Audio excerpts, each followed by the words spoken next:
semaine.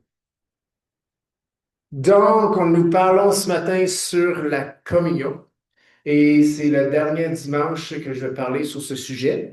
Et est-ce qu'il y a quelqu'un qui se rappelle un peu ce qu'on a entendu jusqu'à date sur simplement c'est quoi la communion? Bon, soit qu'ils ont tout oublié ou je me suis mal exprimé. On va vous rappeler la mémoire ce matin. La communion, on a entendu que c'était un rappel. OK? Donc, quand on parle de communion, oui, on fait référence à ce qu'on fait le premier dimanche du mois. OK? Et pour certaines personnes, ils peuvent confondre ça avec il y a un certain acte là, de purification, de sanctification, je me sens mieux après, ici, puis ça. Eh bien, la communion comme telle n'est pas, c'est Jésus, c'est le sang de Jésus qui nous purifie de tout péché. Amen? Amen? C'est ça. OK. C'est pas en faisant la communion. Amen? La communion, c'est un rappel que son sang a coulé pour nous. Amen? On se le rappelle. On a aussi entendu que déjà, dans le temps de Jésus, il fêtait la Pâque parce que aussi, ils se rappelaient de leur sortie de l'Égypte. Ils se rappelaient de la délivrance que Dieu leur avait accordée. On a vu ça dans l'Exode. Donc, anciennement, ils fêtaient la Pâque, ils sacrifiaient un agneau pour se rappeler de leur délivrance de l'Égypte, comment ils sont devenus un peuple, quoi. Et dans le Nouveau Testament, Jésus, bien, il dit, bien, maintenant, vous allez faire ceci en mémoire de moi. Vous allez vous rappeler mes souffrances. Vous allez rappeler la crucifixion. Vous allez rappeler ma personne. Vous allez vous rappeler de ce que j'ai fait dans vos vies. Donc, on n'a plus besoin d'offrir un sacrifice comme un agneau ou quelque chose comme ça. Non, Jésus est notre sacrifice. Amen. Et quand nous participons à la Sainte-Sainte, on se rappelle. Maintenant, on a vu la dernière fois que la communion, c'est également servir. Parce qu'on a vu la troisième coupe que Jésus a pris, je crois qu'on va l'avoir à l'écran. Je crois que c'est Luc 22, 27. Sinon, je vais vous le lire. Jésus a parlé du service. Wow, c'est rapide. Good, merci, Monica. Luc 22, 27. Car quel est le plus grand? Celui qui est à table ou celui qui sert? Selon vous? Ça, c'est la bonne réponse. Oui. Mais tout le monde est supposé dire celui qui est à table. Parce que l'idée, c'est qu'il y a le maître et il y a ses serviteurs. Et le plus grand, c'est le maître. C'est lui qui a ses serviteurs. Patron, employé. Bon, on sait qu'on est tous égaux aux yeux de Dieu, mais dans le contexte ici, Jésus leur faisait réfléchir parce qu'il allait tout dire, ben, c'est celui qui est à table qui est plus grand. Puis il dit, ben, pourtant, moi, je vous sers. Puis Jésus était le plus grand. Amen. Donc, quel est le plus grand? Celui qui est à table ou celui qui sert? N'est-ce pas celui qui est à table? Oui, en théorie. Et moi, cependant, je suis au milieu de vous comme celui qui sert. Jésus, je pense qu'il venait de laver quelques pieds. Pas quelque chose que j'aimerais vraiment faire. Puis je suis pas sûr, je dirais pas de nom, mais je suis pas sûr que vous aimeriez bien ça que je vienne vous laver les pieds un matin. Non, hein? Y a des volontaires? Olivier, là, parce qu'il sait que j'aimerais pas. Non, mais ça doit être quelque chose, pareil. Il y en a qui pratiquent ça, hein? Le lavage des pieds. Et il semblerait que c'est toute une expérience. Moi, premièrement, je ne voudrais pas laver les pieds de quelqu'un, puis encore moins me faire laver les pieds. C'est correct. Je le fais moi-même. Hein? Donc, c'est symbolique, hein? Quand les pieds sont propres, il y avait un symbolisme, puis on ne s'en va pas là ce matin. Mais on a vu aussi que Jésus, dans le jardin de Gethsémane, eh bien, il a pris, puis on l'a vu dans Jean, excuse-moi, dans Luc, il a pris une coupe. Parce qu'il a dit, mon Père, s'il est possible, éloigne de moi cette coupe, mais non ma volonté, mais la tienne. Jésus a pris une coupe, donc il n'y avait pas de coupe dans sa main, non? OK? C'est les souffrances. Il fait référence à ses souffrances. Mais ce n'était pas juste les souffrances. Jésus était là pour servir. Il n'avait pas besoin de donner sa vie. Il le fait parce qu'il voulait nous sauver. Amen? un acte de service. Donc, en quelque part, prendre la coupe, prendre la communion, c'est aussi un acte de service qui non seulement se démontre quand nous prenons la Sainte Seine, mais aussi dans notre façon de vivre. Amen? On est appelé à servir. Pas nécessairement, comment je peux dire, on est appelé à servir tout court. OK? Juste parce que je ne rentre pas dans un certain framework ou si ça ne veut pas nécessairement dire que je ne suis pas serviteur. OK? Mais non. Emmener des vêtements à des gens qui sont dans le froid, c'est un acte de service. Préparer un repas pour quelqu'un qui est dans le besoin, c'est un acte de service.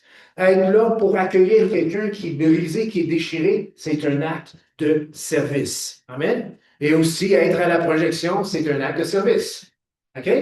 Tout. Puis je dis ça pas pour finir la projection, mais juste pour dire que servir, là, c'est pas juste entre les quatre murs ici.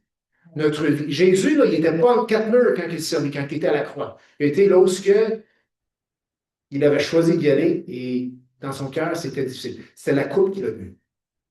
Donc, on est appelés, nous, à servir. Et pour faire une petite conclusion là-dedans, eh bien, communier, c'est de se sacrifier. Communier, c'est de se sacrifier. On peut dire ça? Communier, c'est de se sacrifier. Jésus s'est sacrifié. Amen? Je ne pense pas que j'ai besoin de vous prouver ça. Non, non. C'est noir sur blanc. Il s'est littéralement sacrifié. Sacrifice ultime, il a donné sa vie. OK, donc on va parler ce matin du sacrifice du chrétien. On va tourner ensemble premièrement dans Romains chapitre 12, verset 1. Vous pouvez tourner dans Romains 12, verset 1. Essayez de vous rendre là avant. On y va? Pas sûr, vous êtes capable. Romains 12, 1. Pasteur, si tu nous donnerais les versets d'avance, on serait peut-être capable. C'est vrai. Romains 12, 1 parle du sacrifice. Donc, la communion, c'est de se sacrifier. C'est le sacrifice. Et donc, le chrétien est appelé au sacrifice. Donc, on va découvrir là-dessus, c'est quoi notre sacrifice ou pratico-pratique, comment est-ce qu'on peut sacrifier. Donc, les Écritures nous exhortent, le Nouveau Testament nous exhorte au sacrifice. Romains 12, 1 nous dit, « Je vous exhorte donc, frères, par les compassions de Dieu, à offrir vos corps, quoi? Comme un sacrifice vivant, saint, agréable à Dieu, qui sera de votre part un culte raisonnable. » On voit premièrement ici le motif du sacrifice du chrétien. C'est quoi compassion de Dieu? C'est quoi ça? Paul dit, je vous exhorte, frères, par les sœurs, par les compassions de Dieu. C'est quoi les compassions de Dieu? La vertu de l'appellation des autres, pasteur? Non, c'est pas ça, bien que Dieu fait ça, mais c'est quoi les compassions de Dieu? L'amour. OK. Ça passe à Dieu, il voit souvent la guérison. OK. Compassion de Dieu. C'est quoi les compassions de Dieu? OK? Regardez le contexte. Je vous exhorte par les compassions de Dieu à offrir vos corps comme un sacrifice vivant. Par les compassions, donc c'est quelque chose que Dieu a fait. OK. Je pense que ça se résume en quelque part. Tout ce que vous avez dit, toutes les bonnes réponses. OK? Ça découle de ça. Mais par les compassions de Dieu, là, l'œuvre de la croix, le salut de Dieu pour nous, c'est un acte de compassion par les Dieu. Là. Les compassions, donc c'est au pluriel.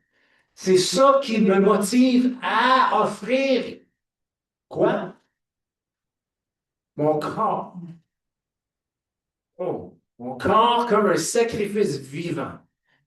OK. Il est où l'autel? A-U, en passant, T-E-L, pas H-3. Hein? L'autel, il est où? Hein? Vous sacrifiez. C'est quoi cette histoire-là? Mais juste avant d'aller plus loin, là, c'est un sacrifice, quoi? Vivant. OK, fiouf. Donc, vous allez être encore en vie en quittant ce lieu ce matin. Bonne nouvelle. Tout le monde est content? Oui. OK. OK. Mm. Nous sommes exhortés au sacrifice. Paul nous dit d'offrir nos corps, c'est vraiment clair, nos corps comme un sacrifice vivant. Pas nos pensées. C'est plus que nos pensées. C'est pas notre imagination. C'est plus que ça. C'est pas nos dons. C'est plus que ça. C'est tout ce qu'on a. C'est notre corps. Tout ce qui est Peter. OK. Mon corps comme un sacrifice vivant. Je vais citer quelqu'un ce matin. Je ne fais pas ça souvent, mais je vais le faire 2 fois ce matin. Un d'une source chrétienne, un autre qui vient d'une chanson qui est carrément dans le monde des années 60, mais que vraiment, Dieu est souverain. Hein? Il peut même faire dire quelque chose de bon au travers d'un incrédule. Amen? Tout ce qu'on sait, peut-être qu'il n'était pas si incrédule que ça. Jean Calvin, un homme de la Réforme, donc des années du 16e siècle, a dit dans Romains 12, 1, le verset qu'on vient de lire, l'apôtre Paul exhorte ses lecteurs à se présenter comme un sacrifice vivant à Dieu. Mais quelqu'un a observé, je l'observe moyennement, quelqu'un a observé que les sacrifices vivants continuent d'essayer de ramper hors de l'autel. C'est ça le problème avec un sacrifice vivant. Il embarque, puis là, c'est trop souvent, il débarque. Ce serait un sacrifice mort, on resterait là. Un sacrifice vivant. Donc, je vais continuer. Mais quelqu'un a observé que les sacrifices vivants continuent d'essayer de ramper hors de l'autel. Cela n'est jamais plus susceptible de se produire que pendant les périodes difficiles où nous sommes tentés d'en vouloir à notre situation. Donc, je place ma vie sur l'autel de Dieu. Sacrifice vivant. C'est-à-dire, Seigneur, je te donne toute ma vie. Toute ma vie. Je reste là quand ça va bien. Puis là, quand ça commence à aller mal, là, l'idée, c'est comme, regarde, ça va juste mal parce que je suis sur l'autel. Fait que si je débarque de l'autel, ça va peut-être aller mieux. Et c'est ça qui arrive. On débarque de l'autel et la plupart du temps, on débarque de l'autel dans les périodes difficiles où nous sommes tentés d'en vouloir à notre situation. Mais David, je continue la citation, mais David, le psalmiste, a écrit que la louange de Dieu sera continuellement dans ma bouche, parole qu'il a écrite à une époque de détresse. Psaume 34, 1. Je bénirai le Seigneur à tout moment, on peut dire ça, à tout moment, sa louange sera continuellement dans ma bouche. Permettez-moi de vous dire quelque chose. Moi qui dois premièrement plaider coupable d'avoir débarqué de l'hôtel souvent, puis de rembarquer après. Et je découvre que quand je rembarque, je pars exactement d'où ce que j'étais quand je suis parti. Ça n'a rien avancé à la cause. Et en général, quand je débarque, c'est parce qu'il y a quelque chose qui est en train de mourir en moi. Quelque chose que le Seigneur veut enlever. Quelque chose que le Seigneur, dont le Seigneur veut me libérer. Et on parle ça le vieil homme, on parle ça la nature pécheresse, on appelle ça la chair. OK? Quand on est sur l'autel, on est en train d'offrir un sacrifice vivant, mais là, quand ça s'en vient trop souffrant parce que quelque chose qu'on aime est en train de mourir, là, on veut débarquer. Mais le Seigneur, il était juste en train de développer en nous un cœur qui aime les choses de Dieu et qui n'aime pas les choses de ce monde. Puis il est en train de travailler quelque chose qu'on aime, qu'on ne devrait pas aimer ou qu'on aime trop, et il veut l'enlever, puis là, vu qu'il l'enlève, ben, nous autres, au minute, on va débarquer de l'hôtel parce que, non, puis du moment qu'on débarque, le travail ne se poursuit plus. Ça, c'est un sacrifice vivant. Un pasteur, tu sais, ça ne me tente pas. Je sais. C'est ça le problème avec la tentation. C'est quoi le problème avec la tentation? Ça te tente. C'est ça le problème. C'est ça, ouais. T'as-tu déjà été tenté par quelque chose qui ne te tente pas? Pasteur, tu dis des niaiseries le matin. Ben, je le sais, mais c'est ça. C'est ça le problème de la tentation, c'est que je suis tenté. Puis ça veut dire quoi? Ça veut dire que je veux. Je veux cette chose. Toutes mes émotions sont enlignées. Je veux. Je veux cette chose. Puis là, il faut que je reste sur l'autel. Puis ça, je suis en train de dire au Seigneur, je veux cette chose, mais je veux que tu t'arranges que je veux plus cette chose, mais je veux cette chose. Puis habituellement, on suit ce qu'on veut. Est-ce que Jésus voulait boire sa coupe?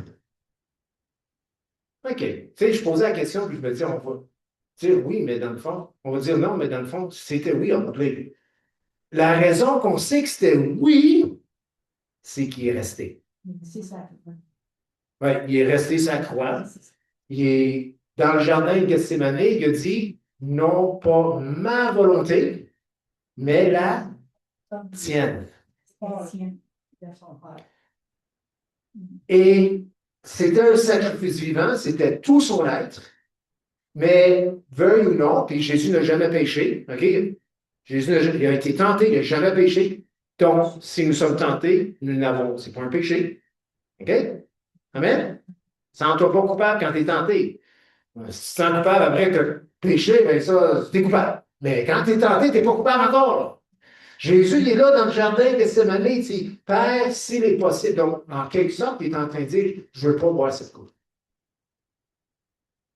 Mais il est là, puis dans le combat pour nous, finalement, il dit, mais mon Père, non, ma volonté, mais la tienne. Et il n'a pas dérivé de la route, mais pas d'un millimètre. Il est sorti de là, sachant très bien, comme quand il était rentré, que c'était la volonté de son Père de boire cette coupe. Il a été jusqu'à la croix. Merci Seigneur, qui a été jusqu'à la croix. Donc, quand je suis lourd sur l'autel de Dieu, et ça, c'est une expression, là, il n'y en a pas vraiment physique, là. Quand je suis dans une position dans ma vie où ce que je suis tenté et tout en moi crie parce que ce que j'aime pas vivre, puis ce que j'aime sans pas vivre, puis je veux inverser ces choses-là, puis je suis tenté, je veux aller vers ces choses, ouf, pas! C'est bon! Oh non, c'est pas bon! Mais je suis dans le fond de ton cœur, tu vas dire, non, non, c'est vrai que c'est bon. C'est ça, le sacrifice vivant. Tu sais, la pizza, là, ah, quelle est bonne, hein? C'est correct de manger de la pizza en poste. C'est pas un péché. On va dire que c'est un péché, juste pour l'exemple, OK? Ah, OK. Mais je dois pas, parce que je suis allergique au fromage. Mais cette pizza, il la faut. Sinon, j'aurais pas le sida aujourd'hui. Ah. Il y a deux options. Résiste, succomber. C'est les deux options. Hein? Par expérience, je peux vous dire, si tu manges la pizza, ça passe. Tu n'y penses plus le lendemain. Mais si tu n'en manges pas, tu y penses à la pizza pour 3 semaines. Ah ouais. Un bon victoire. C'est comme quand, là, j'ai résisté. Ça ne part pas, cette histoire-là. J'avais toujours la pizza. Lundi, mardi, mercredi, jeudi, vendredi. J'avais encore. Mais si je la mange, la crise, elle passe. La crise, elle passe. Mais cette partie du vieux bonhomme vit encore. Puis il va revenir. Le sacrifice vivant, c'est lorsque tout en nous dit d'aller ailleurs. Là, je parle d'aspect moral. Je ne parle pas d'aller à Gatineau, Ottawa. Là. OK? Dans notre marche d'obéissance. Quand on se tient dans la volonté de Dieu, malgré le fait que intérieurement, émotionnellement, on veut aller ailleurs, mais ça serait d'aller à l'extérieur de ce que Dieu veut pour nous, eh bien, en restant là, je suis sur l'autel. C'est un sacrifice vivant. Peut-être un autre mot, sacrifice réel. Non, non, on sait de quoi qu'on parle. OK? Donc, c'est pas mon corps qui est en train de mourir. OK? Non, je meurs à ma volonté cependant. Et un peu comme Jésus, même pareil comme Jésus a dit, pas ma volonté, mais la tienne. Seigneur, si tu veux que j'aie un dégoût pour la pizza pour le restant de ma vie, que ta volonté soit faite. Amen? Écoute, c'est ça, être sur l'autel. Et sur l'autel, quand on est dans le combat, qu'est-ce qu'on devrait faire? Ah, souvent, on pleure sur notre sort. Si tu pleures sur ton sort, tu commences déjà à débarquer. David, qu'est-ce qu'il fait? On l'a lu. Je bénirai le Seigneur. Il est pas là? Je bénirai le Seigneur à tout moment. Pas quand ça va bien, là. À tout moment. Sa louange sera continuellement sur ma bouche. Quand tu es dans le combat, quand nous sommes sur l'autel et tout en nous veut débarquer, c'est le temps de se dire, de se rappeler les bontés de Dieu. De louer le Seigneur. Pas besoin d'être un chant pour louer le Seigneur. Pas besoin d'être sa tonalité. Écoute, tu es tout seul chez vous dans la douche. Tu n'entendras même pas. Tu sais, c'est quand tu loues le Seigneur. Mais louer, c'est pas juste chanter. Ça peut être de lire les psaumes. Ça peut être de raconter les bienfaits de Dieu. Ça peut être d'écrire les bénédictions qui sont là dans ta vie. Tout en toi, là. Tout est contraire, tout va mal, tout s'en va dans des opposés, des sens différents. Mais tu écris les bénédictions que tu t'as données. Parce que je peux t'assurer que même quand ça va mal, puis tu es sur l'autel de Dieu en train d'offrir un sacrifice vivant, il y a encore des bonnes choses dans ta vie. Amen. Mais la situation fait en sorte qu'on voit juste ce qu'on n'a pas au lieu de voir tout ce qu'on a. C'est quoi le chant? Toutes les bienfaits de Dieu. Compte les bienfaits de Dieu, mets-les tous devant tes yeux. Devant tes yeux, pas tes oreilles, là. Devant tes yeux, pour les voir. Hein. Compte les bienfaits de Dieu, mets-les tous devant tes yeux. Là, et Dieu, en adorant. Combien le nombre en est grand. Puis si tu restes là, si nous restons, je dis nous, si nous restons là, le jour que c'est terminé, on va se retrouver avec une bénédiction de plus, une victoire de plus. Amen? OK. L'Épître aux Hébreux nous dit aussi nous demande un sacrifice, Hébreux 13, verset 15. Hébreux 13, 15, par lui offrons sans cesse à Dieu un sacrifice de louange, c'est-à-dire le fruit de lèvres qui confesse quoi? Son nom. Donc, on voit ici que le sacrifice, bon, il va y avoir un combat intérieur, il y a quelque chose qui doit sortir de nos vies et que nous aimons et nous voulons la garder, nous voulons le consommer, peu importe. Mais là, on est appelé à rester et offrir un sacrifice.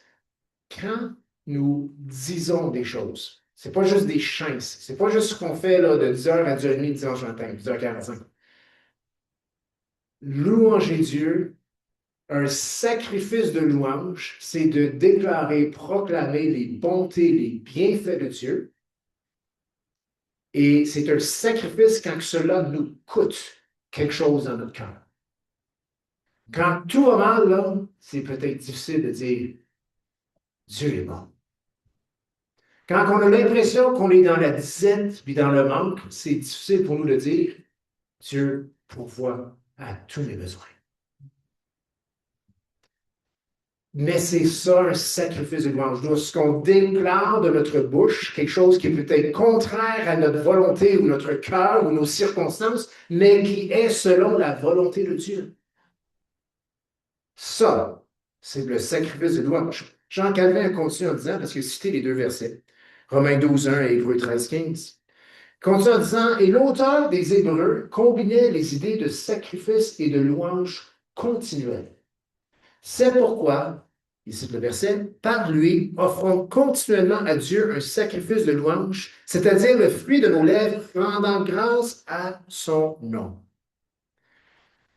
Ferme la parenthèse ou la citation. Et Jean Calvin continue en disant, pourquoi la louange est-elle considérée comme un sacrifice, surtout dans les moments difficiles?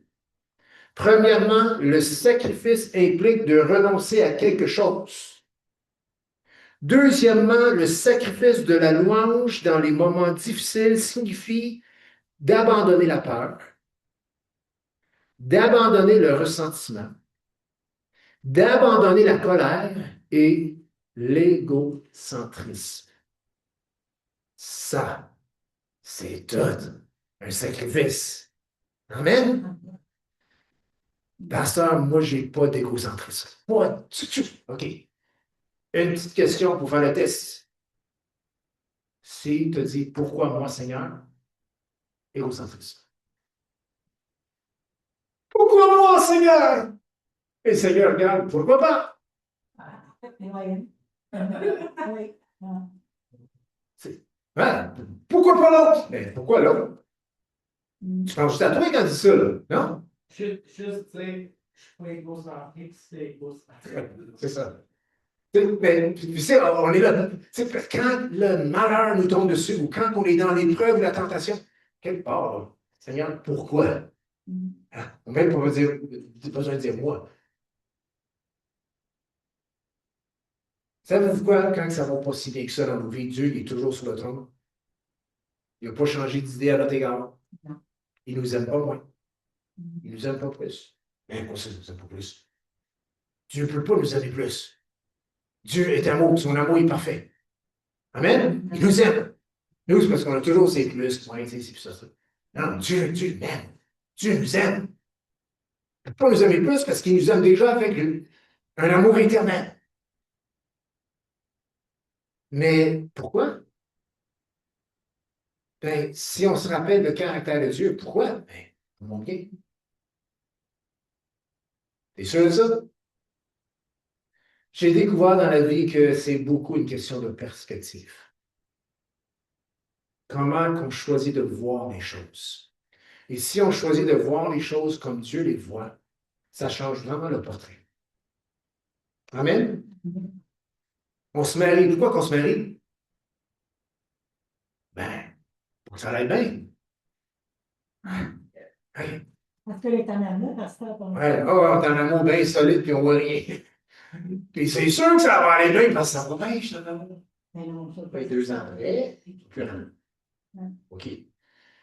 Mais Dieu a un plan plus grand que ça. C'est pas juste pour être bien. Bien que ce serait fun. Dieu veut aussi nous faire grandir. Pour être plus comme lui. Amen. Puis il y a une bonne façon de le faire, c'est de mettre deux personnes ensemble pour qu'ils puissent, comme la parole de Dieu dit, se soumettre l'un à l'autre. Oui, Pierre dit ça, se soumettre l'un à l'autre. Et juste après, il parle de la structure de la famille, papa, maman, et ainsi de suite. Ou homme, mari, qu'est-ce que je dis là? Homme, femme ou mari, épouse. Hein, il y a une structure, hein? Il y a une autorité dans la maison. OK? Mais juste avant, il dit de se soumettre les uns aux autres. Ça, me soumettre. Pasteur, tu me dis qu'il faut que je me soumette à ma femme. Mais si tu veux que ça aille bien, ça serait peut-être bon que tu l'écoutes. Oui. Puis osez croire que ça se pourrait que Dieu te dise quelque chose qui te l'allure. Puis ça serait peut-être bon que tu dis ouais, OK, chérie, ouais, je pense que oui. Petite parenthèse. On ferme la parenthèse, hein? Hein? Mais dans ma vie, moi, je parle d'expérience. On n'a pas réfléchi sur la femme. Ben, c'est parce qu'il y a une structure que Dieu donne pour le couple, OK? Mais on n'est pas appelé à dominer, on est appelé à prendre soin. Hein? On n'est pas appelé à profiter, on est appelé à bénir. Le problème, la raison qu'on a un problème dans la société aujourd'hui, c'est que beaucoup les hommes, on le dit, beaucoup les hommes ont pris beaucoup pour eux, l'égocentrisme, au lieu de faire comme Jésus et de servir. Est-ce que ça serait bon qu'un mari sert sa femme? Eh oui. Est-ce qu'on peut dire que c'est la volonté de Dieu? Et si on dit non, on est en train de dire que Jésus n'a pas bien fait de servir l'Église. De servir nous. Il nous a servi.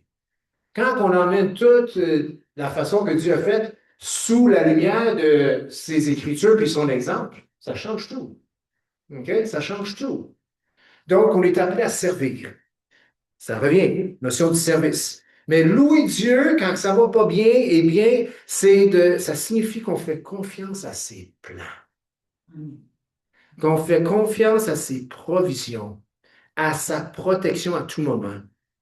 Et là, on entend le mot continuellement. Dieu est bon. Amen. Donc, si vous traversez des moments difficiles dans votre vie, si nous passons des moments difficiles dans notre vie, choisissons délibérément de louer Dieu, de remercier Dieu, de rendre grâce à Dieu de manière sacrificielle pour ce qu'il fait dans votre vie. Puis quand je dis sacrificiel, là, on sait que c'est quoi. On sait que c'est quoi. Hein, on sait que c'est quoi. Seigneur, on va ramener l'exemple de la pizza. Seigneur, je te rends grâce pour mon épouse qui est au courant de mon idole pizza et qu'elle a dit, on s'en va pas chercher la pizza. Seigneur, je te remercie pour ma femme. C'est dur à dire ça quand on l'a vu, la pizza. Là. Ma femme a caché les clés. Ça se peut-tu? L'insubordination. A caché les clés. Faut trop bien. Parce que tu vas prendre les clés, tu vas aller chercher la pizza. Soumission les uns aux autres. C'est un exemple un peu exagéré, là. Je ne sais pas ce que j'ai dessous, là. OK? Mais c'est ça. Dieu est bon. Amen? La louange, est le meilleur de tous les sacrifices et la véritable preuve de piété. Ce qu'a dit Jean Calvin. Très bien, je suis d'accord.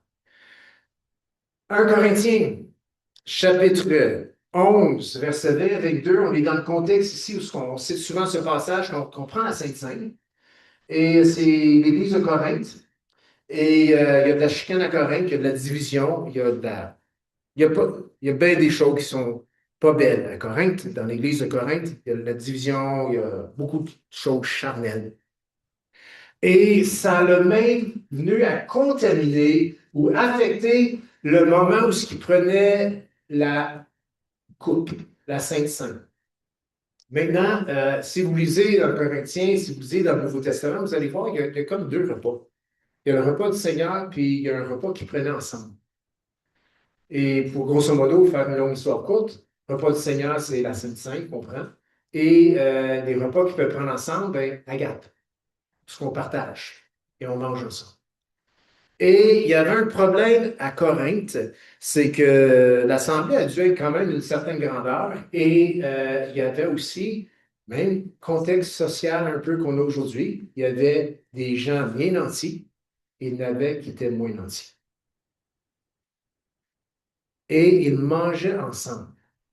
On va lire le passage, là je vous parle, mais je ne le dis pas, je vais lire à l'écran. Lors donc que vous vous réunissez, ce n'est pas pour manger le repas du Seigneur, car quand on se met à table, chacun commence à prendre son propre repas et l'un a faim, tandis que l'autre est ivre. Wow! N'avez-vous pas des maisons pour y manger et boire? Ou méprisez-vous l'Église de Dieu et faites-vous honte à ceux qui n'ont rien?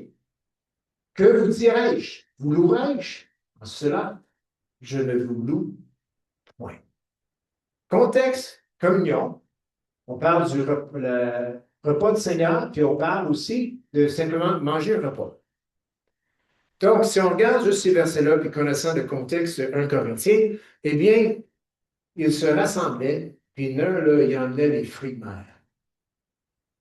Avec tout ce qui quelque chose vraiment, tu sais, wow, c'est comme, tu sais, qui vient chercher le papier glycétique, tu sais. Ah, mais que ça serait bon d'en manger, mais il ne partage pas. Puis là, tu en as un autre que lui, il a emmené ses craquelins. Parce que c'est tout ce qui restait dans son placard. Donc, il y en a qui mangent des craquelins, puis il y en a d'autres qui mangent un steak. Pouvons-nous imaginer l'ambiance? Imaginez, là. Je veux dire, on ne ferait même pas chez nous, là. Hey, t'invites quelqu'un, emmène ton lunch. Puis toi, là, tu sors la belle table, puis tout, puis le fait, c'est que ton invité, il est juste pour les moyens. serré jusqu'à la gorge. Puis il a emmené une petite affaire bien simple, des légumes avec un dip. Puis lui, il va manger ses légumes avec son dip. Puis moi, je vais prendre un verre de vin, je vais prendre mon steak, je vais prendre mon entrée, je vais prendre tout ça. Puis je vais regarder l'autre qui mange ses carottes. Ça n'a pas d'allure, hein? Non, mais je veux dire, ça n'a aucune espèce d'allure, là. C'est comme, regarde, moi, ce que je dis, c'est laisse tes carottes là. Viens-t'en, on va avoir le repas. Mais non, c'est parce que quand on invite pour s'asseoir à table, c'est on partage tout ici sur la table. Oui. Mais c'est pas ça qu'il faisait à Corinthe. Non. Donc, est-ce que Paul est en train de dire ici, vous ne devez pas manger à l'église? Non, non, c'est pas ça qu'il est en train de dire. Je sais qu'il dit, n'avez-vous pas des maisons pour manger, pour boire? Ça, c'est parce que, regarde, vous n'êtes pas prêt à partager, ben regarde que chacun mange dans son coin. Arrête d'insulter ton prochain. Fait à l'image de Dieu. Arrête de tourner en fer d'emploi. C'est vraiment pas un signe, une marque d'amour, là. Mais oui, on peut manger ensemble à l'église, mais c'est dans le contexte du partage. Et si quelqu'un est à l'église et il n'a pas les moyens d'amener quelque chose, il est le bienvenu, il va manger autant que les autres, puis même, j'ai pour dire qu'il devrait manger mieux que les autres. Amen? C'est biblique.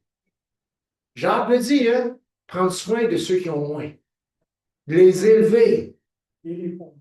Oui, puis le riche devrait être au service du pauvre. Mais c'est correct, c'est pas ça qui marchait, c'est pas ça, c'est pas ça. Donc, contexte de communion ici, et ça revient que Paul est en train de dire aux Corinthiens, dans le contexte de la communion, là, vous êtes appelés à être sensible envers ton prochain, à le servir. Il ne devrait y avoir aucune discrimination parmi vous. Aucune. Vous devez prendre soin les uns des autres. Puis ça, en quelque sorte, c'est aussi de offrir sa vie comme un sacrifice vivant. Amen? C'est des gestes concrets, là, terre à terre. OK. C'est important de comprendre c'est quoi se sacrifier, parce que je ne voudrais pas que quelqu'un me dise, ben, un tel s'est sacrifié et on ne le voit plus. Non, non. C'est important de le savoir.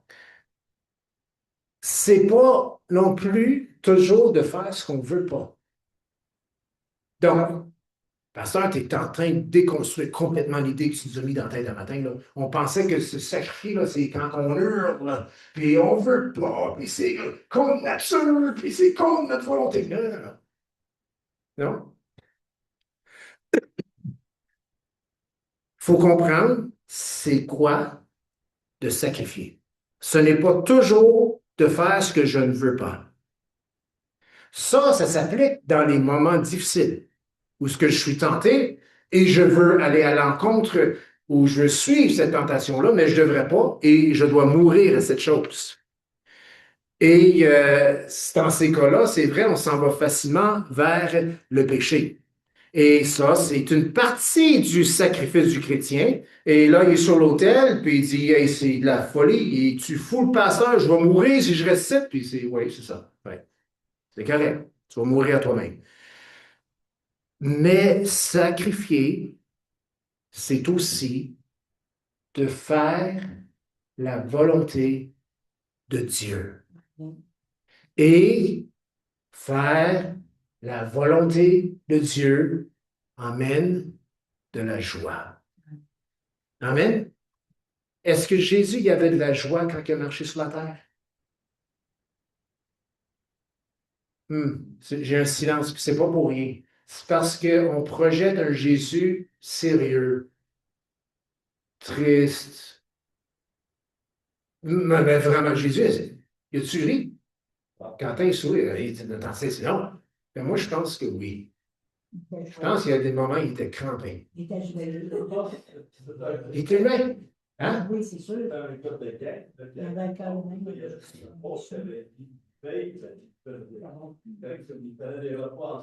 Hein? Oui. Qu'est-ce qu'il a fait avec Matthieu? Le publicain. Qu'est-ce qu'il a fait avec Matthieu? Il dit, Matthieu, à soir, on va manger chez vous. Non, non, c'était peut-être des achats, en tout cas, il y en avait un là. Puis toute la gang qui était autour, c'était du monde avec des modes de vie questionnables. Mais il était autour de la table. Est-ce que Jésus, il a juste toujours enseigné? Est-ce qu'il n'a pas eu aussi du bon temps avec ses amis sans toutefois pécher? Bien, j'ose croire que oui. Mais on projette un Jésus sérieux, puis il partait de Noël, il ne va pas là. Oh non, jamais de la vie!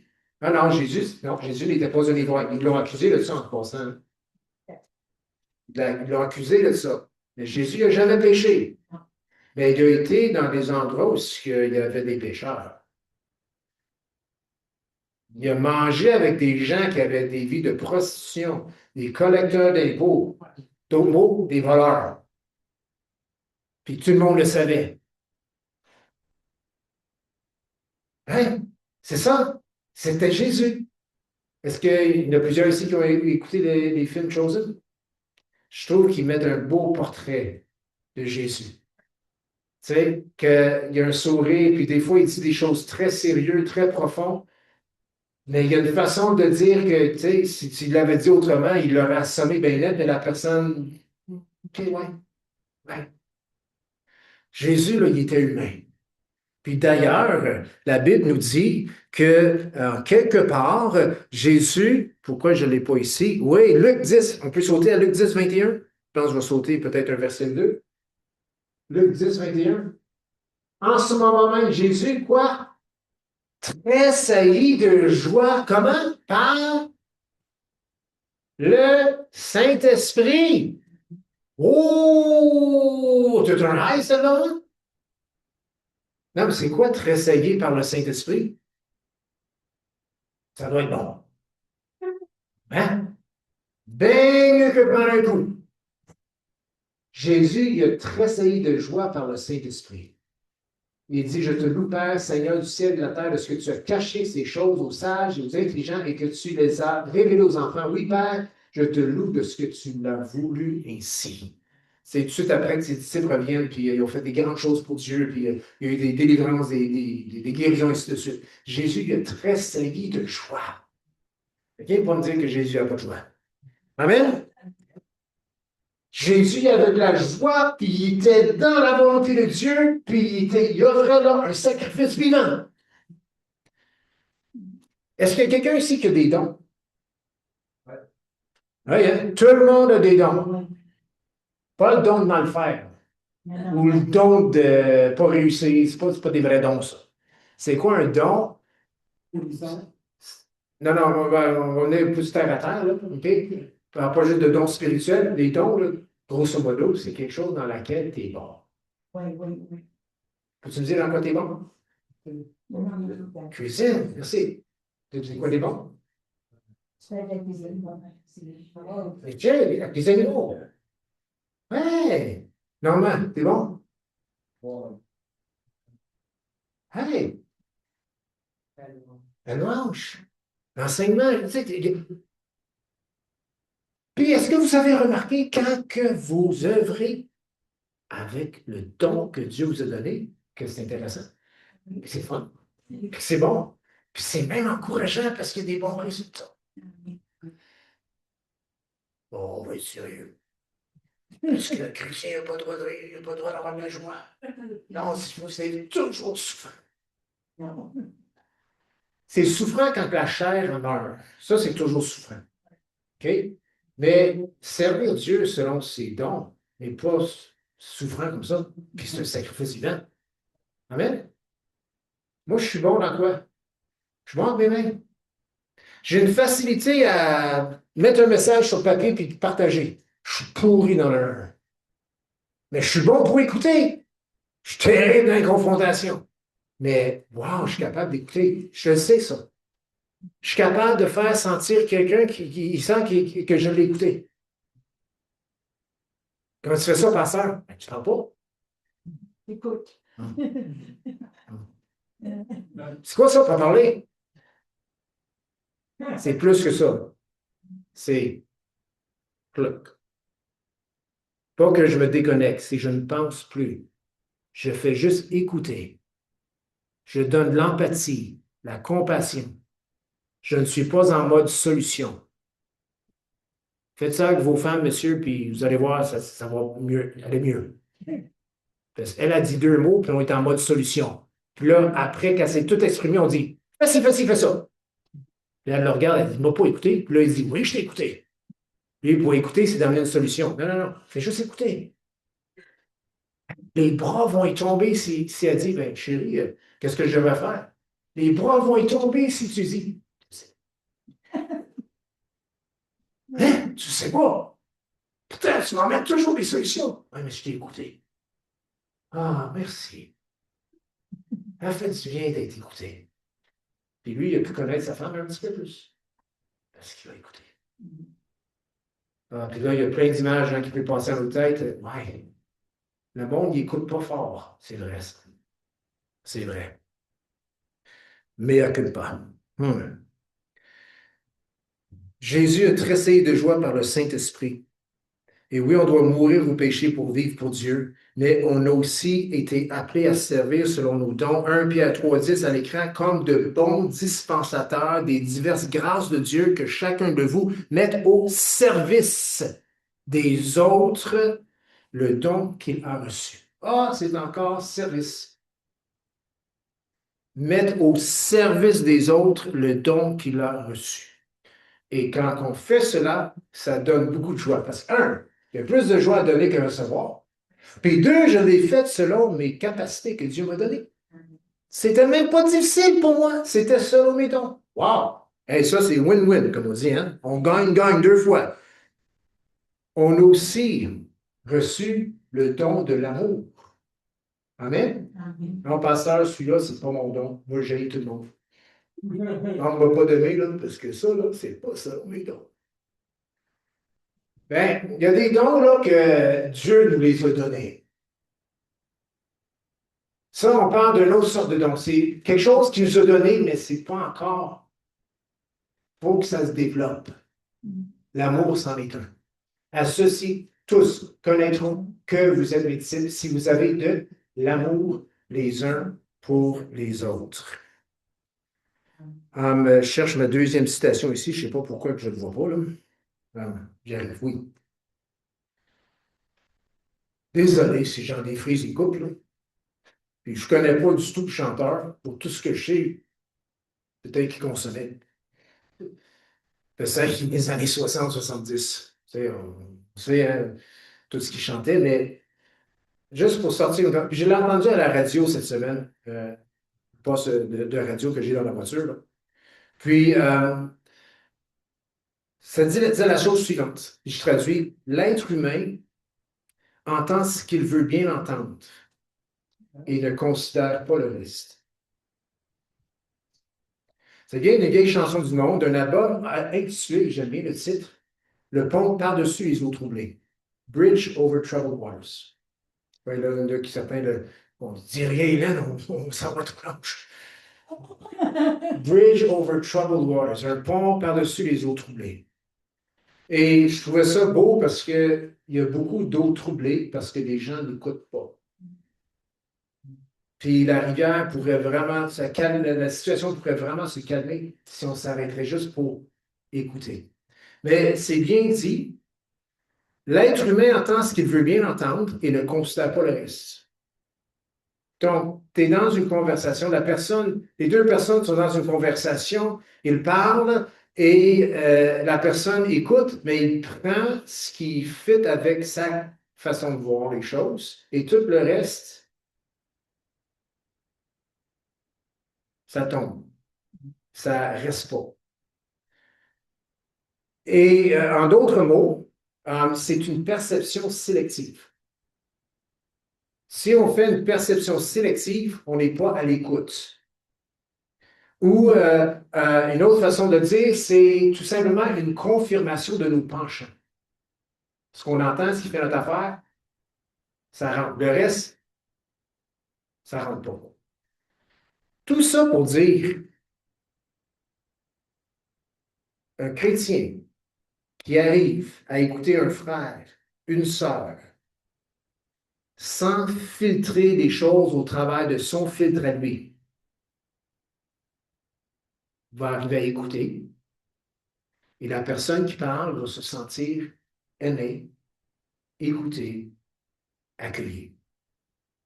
Juste parce qu'on écoute et qu'on n'est pas en train de filtrer tout ce qu'on entend puis pour décortiquer ça, juste parce qu'on fait juste écouter, là, ça ne veut pas dire qu'on approuve.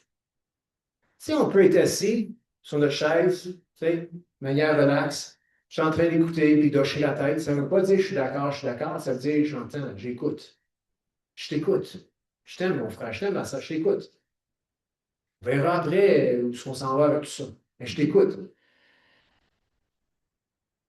On a tellement, tu sais, puis nos filtres, nos fameux filtres, là, ça vient de notre arrière-plan, ça vient de notre perception des gens, ça vient de nos émotions qui sont souvent dans le champ. Puis là, la personne dit quelque chose, la deuxième phrase, ça nous choque. Non, ça ne marche plus. C'est bloqué. Mais c'est parce que ça ne fait pas. Ouais, mais laisse faire ce qui fait pas. Fais juste écouter. Puis ça va aller tellement mieux. Puis ça aussi, ça fait partie de notre sacrifice. Parce que soyons francs, on n'est même pas 30 ici, là, matin, là. Puis on peut déjà avoir de la misère à s'entendre. Écoute, un couple, ils sont combien? Deux. Puis on a bien de la misère à s'entendre. Pourquoi? Parce qu'il faut que tout ça aille selon leur perception individuelle. C'est ça le problème, là. Mais si on peut juste, on baisse les gardes, puis on l'écoute. Wow! Puis tu sais, quand on fait cet acte-là, on est en train de dire aussi, ça se peut que je ne l'aide pas toute la fois. Amen? Ça se peut que je ne l'aide pas toute l'affaire. C'est vrai ça. OK. Donc, la merveille dans cela, c'est que Jésus nous demande de nous sacrifier, soit en résistant aux choses qu'on ne doit pas faire, et ça fait mourir notre vieille nature, notre chair, notre volonté, quoi. On peut aussi sacrifier en œuvrant selon nos dons, et ça, c'est une joie. Et on peut aussi sacrifier en simplement juste être là pour notre frère, notre sœur, ou l'autre qui est dans la misère, qui n'est peut-être pas au Seigneur encore, mais on est là pour cette personne aussi. Puis en bout de ligne, la merveille là-dedans, c'est que Jésus nous demande de nous sacrifier. Puis Jésus, qu'est-ce qu'il fait en retour? Il met la table. Il nous invite à dîner. Apocalypse chapitre 3, hein? Frappe à la porte. Il veut qu'on ouvre. Pourquoi? Parce qu'il veut manger avec nous. Symbole de communion, relation. Le repas risque d'être bon. Amen? Il risque d'être bon. Mais c'est nous qui devons ouvrir la porte. Il ne veut pas juste rester dans l'entrée. Non, il veut aller manger. Ça, c'est une autre façon de dire. Il veut aller partout dans la maison. Oui, parce que où est-ce qu'on se rassemble, où est-ce qu'on s'assied, c'est un endroit quand même d'intimité, de proximité, de relation. Donc, c'est ça la beauté là-dedans, c'est que Jésus nous demande de nous sacrifier, mais en même temps, il met la table pour que nous puissions aussi manger, communier. Donc, en terminant, je vais inviter nos musiciens parce on va terminer avec un chant et ouvrir la place pour la prière s'il y a des gens qui ont besoin de prière. Mais quand nous prenons la communion, c'est pas seulement un geste, c'est aussi un mode de vie. D'ailleurs, c'est beaucoup plus un mode de vie. C'est beaucoup plus notre quotidien que prendre la Sainte Seine une fois par mois ou une fois par semaine ou peu importe la fréquence. Non seulement est-ce qu'on doit avoir un mode de vie cependant qui reflète la communion, eh bien, non seulement est-ce que ça doit être le dimanche, mais toute la semaine, et pas seulement la semaine au travail, mais aussi à la maison, et non seulement juste à la maison quand les gens nous voient, mais aussi quand personne nous voit. Amen. Donc, non seulement pour une apparence, la vraie communion vient du profond du cœur. Amen. Seigneur Jésus, on veut te remercier. Parce que, Seigneur Jésus, tu nous as servi. Et si tu ne serais pas venu en serviteur, personne ici pourrait dire que tu es son sauveur ou son Seigneur. Et Jésus, tu nous as dit, faites ceci en mémoire de moi. Tu as dit de prendre la Sainte Seine en mémoire de toi. Mais Seigneur, ça va plus loin que ça. Eh bien, c'est menez vos vies en mémoire de moi. Marchez dans la vie en se rappelant comment moi j'ai marché. Allez là où ce que moi j'irai, ou en regardant où j'ai été, mais aujourd'hui, vers où ce que Jésus irait. Seigneur, on veut être des enfants de Dieu qui connaissent la communion, connaissent la communion avec Jésus. On ne veut pas juste être des religieux, des gens qui viennent à l'Église ou des gens qui participent à un rituel quelconque. Non, on veut vivre la communion avec toi. Seigneur Jésus, merci. Merci que tu prends soin de nous. Merci, Seigneur, que tu ne nous abandonnes jamais. Merci pour ta fidélité. Amen. Il y a peut-être quelqu'un ici qui a besoin de prière ce matin. Et comme à la fin de chaque dimanche réuni ici, il y a la possibilité de venir à l'avant ici pour recevoir la prière.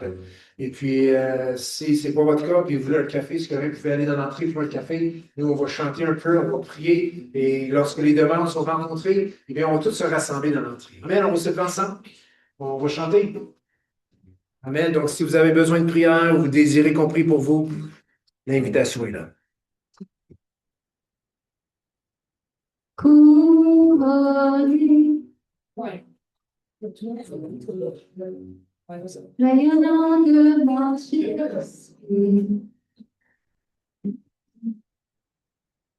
tout l'univers son cœur est grand,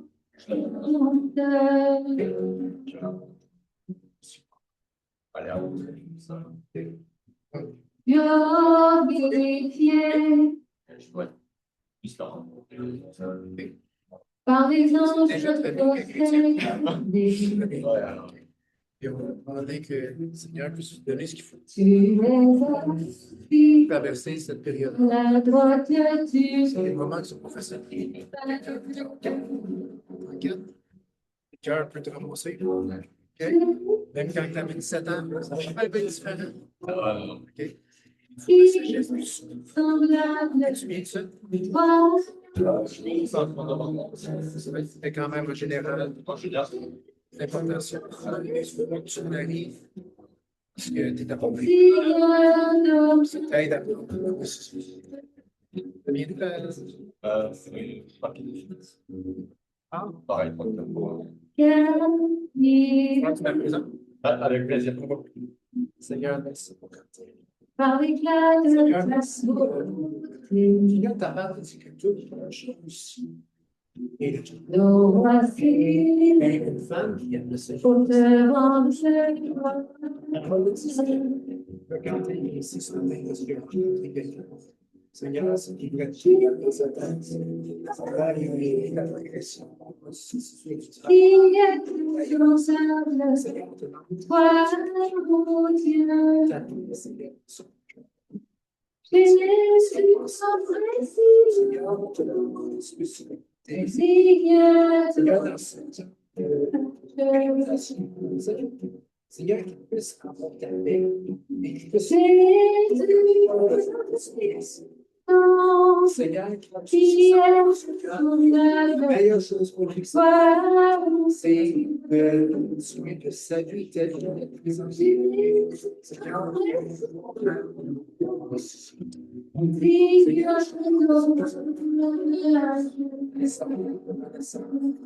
Seigneur, nous prions que tu nous soucies toucher son cœur.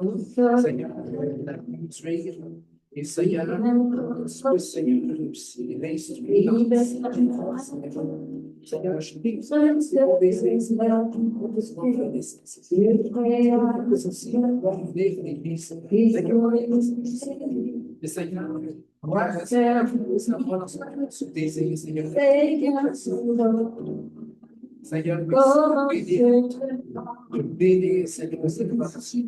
Seigneur, on te demande, oui, Seigneur, étoile du Dieu puissant, de toi sauveur vivant,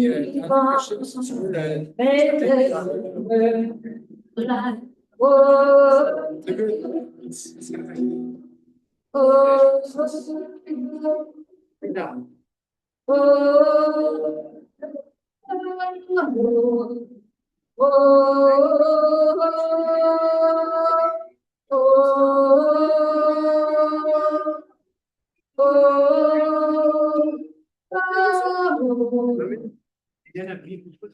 Jésus, merveilleux, Seigneur, qui a Seigneur, Seigneur, que quand il y a des belles choses qui se passent. Seigneur, il a demandé, Seigneur, je veux une double onction, Seigneur. Je prie. Seigneur, je prie aussi que Jacques, Seigneur, que tu puisses lui montrer, Seigneur, que des fois, ce n'est pas toujours des choses qu'on voit de nos yeux qui se passent. Des fois, des choses grandioses, très profondes se passent, Seigneur. Et ça se passe dans le cœur des gens, et ça change les vies. Seigneur, merci pour Jacques qui sème ta main, qui sème, Seigneur, la vérité. Parle aux gens, Seigneur. Je te demande, Seigneur, que tu puisses bénir ces paroles qui sont de toi, Jésus. Merci, Seigneur, de lui. Oh, Seigneur, de le remplir de ton amour, de ta paix, de ton esprit. Dans ton nom, Jésus.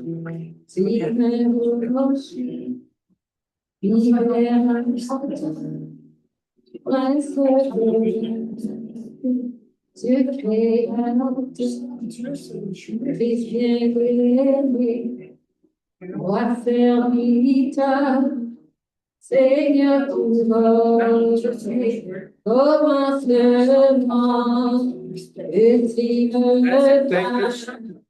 soleil levant, étoile du matin, Dieu tout-puissant, Dieu droit,